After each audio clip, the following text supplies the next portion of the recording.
Bracket number 2, Opendoor builds a $9 billion debt war chest to buy U.S. single-family homes. So Opendoor Technologies, Inc. is adding billions of dollars in borrowing capacity as it races to buy and sell more homes. The company, the largest of an emerging group of tech-powered home flippers called iBuyers, entered into an amended mezzanine debt facility with $3 billion debt limit, according to October 4th. Following that move, combined with other recent, has brought them up to the $9 billion mark to go buy homes. Now, Zillow also went out recently and is seeking more than $1 billion in 2 unrated bond offerings to buy more homes as well. That's Opendoor's main competitor, Zillow Group, Inc. So you did a post the other day on Instagram on your story. Yeah. You were looking quarter over quarter and how much it's quarter over quarter on the flippers, which yes. We talked about flipping, I don't know how many episodes back. I think it was 191. Yeah, 191. We talked about Wall Street can't get enough fixer-upper houses. So this is an alignment with that, this article here. Yeah. And I posted, so update on episode 191 quickly. We talked about 2.7% of the homes sold in quarter one. We talked about this on episode 191 was flips. Right. Okay, so 2.7%. In quarter two, that number jumped up to 5%. Huge. Makes sense because it's a spring market. Of Flippers course. are pretty smart people. Some of them. Some of them. A lot of them. We are. We're pretty smart. I think we're Although smart. we're flipping in quarter four here. We're certainly professionals. So we're definitely professionals.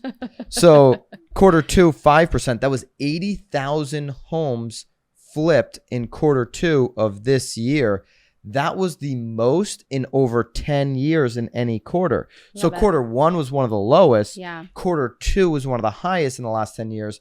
Home flips are on the rise, but they're getting more competitive to acquire. One of the reasons they're getting more competitive is you have this huge debt war chest. The debt war chest. Look, that's quite a. I want a debt war chest. Yeah, right. A $9 billion. Could you buy some homes with that? I want a war chest. And it says in here, it's like when you go to the dentist and you as a kid, remember, and you got to go into like the chest and this is a Bloomberg. Yeah, Bobby's with you. I don't. You get to like pick something out as like a gift. I don't know what you're talking about. We went into the war chest. This is a Bloomberg article which we will link up. So it gives it room to acquire more than 40,000 homes because that's based off of their $350,000 average price point. So flippers like that price point, maybe $250,000 to $350,000, depending on what market you're in. Of course. For acquiring, for buying the home. Buying. I mean, if you can get it lower for sure, but I'm saying in this market, I mean, 200, 250. Yes, I would. We got lucky. We picked one up at 200 I wouldn't for do sure. 350 makes me a little nervous. Yeah, probably depending on what market you're in. Our market, that'd be a little nerve wracking depending on the location. Over 6 to sell. So if you're looking in 200,000, 300,000, this price point 350, which is also where like the first time buyer is looking. The first time home buyer is also looking there, and they're buying everything. There's multiple offers, and oh by the way, Opendoor is looking in there with $9 billion. And Zillow by the way, is Zillow overpaying, and Redfin, and on and on and on. There's so much competition squeezed into that median price point.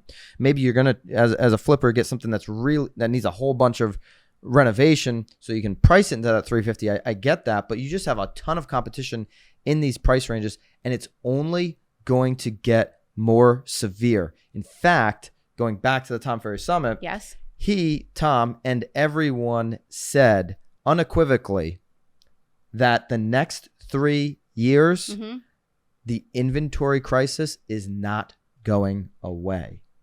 Listen. So we're talking about 24. Talking about 2, 3, and 4. 22, 23, 24. 22 to 24. The inventory crisis is going nowhere. Why are all these companies opening up more billions of dollars of debt to go buy more single-family homes? Why? They believe that the inventory crisis is not going away. They believe that single-family homes is going to be a real asset for them over the next few years, and that they're going to be able to sell those at potentially even a higher value. Inventory across the board with real estate economists that know what they're talking about are saying it's not going away. We're not going to see more inventory. So if you're an investor, you got to work even harder to find deals. Even harder. You got to go direct to sellers. And smarter. You got to be watching the MLS like every hour. Yeah. Right? You've got to be maybe doing, if you're a licensed broker, will be the iBuyer and give you multiple options in your marketplace. So $9 billion, not a racket. It's a real number. It's a big number. It's a war chest. It is a war chest. We should get a war chest. I think here. I feel Where's like our trophy, by the way, Bobby? Do we Well, really need it? trophy's We need gone. it. I'm sorry. That was episode 100. Our episode 200 is going to be a we better war get chest. We better just get a war chest style trophy. Hey, Racketeers, if you love this clip from the Real Word Podcast, click here for another one. Or click here for the full length episode.